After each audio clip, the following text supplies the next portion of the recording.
আমরা এখন দেখব user login in the NMCP database system. এর জন্য প্রথমে আমাদের থাকতে হবে ইউজার আইডি, পাসওয়ার্ড এবং অবশ্যই ইন্টারনেট কানেকশন থাকতে হবে।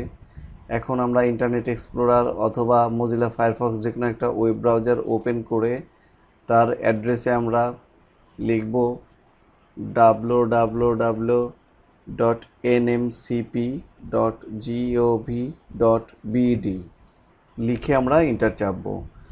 এখন ওয়েলকাম পেজটি চলে আসবে এবং আমরা দেখতে পাবো যে ওয়েলকাম পেজটির বাম সাইডে ইউজার সাইন ইন, এখানে ইউজার আইডি এবং পাসওয়ার্ড দেওয়ার জন্য দুইটা ঘর আছে। আমরা আমাদের নির্দিষ্ট ইউজার আইডি এবং পাসওয়ার্ড দেব, দিয়ে লগ ইনে ক্লিক করব অথবা কিবোর্ড থেকে এন্টার চাপবো।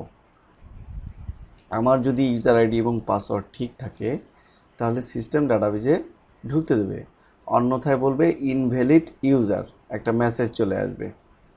আবার আমরা ট্রাই করব যে ইউজার আইডি অথবা পাসওয়ার্ড ভুল যে কোনো একটা কিছু, আমি আমার পাসওয়ার্ডটা সঠিক দেই, দেন আবার ট্রাই করি। এখন আমরা দেখব যে যদি এখন ঠিক থাকে তাহলে আবার ডাটাবেজে ঢোকা যাবে। এখন দেখতে পেলাম যে ডাটাবেস সিস্টেমে চলে আসছে যে please choose your specific section, এই স্ক্রিনটা চলে আসছে। অতএব আমরা ডাটাবেস সিস্টেমে ঢুকতে পারলাম। Thank you.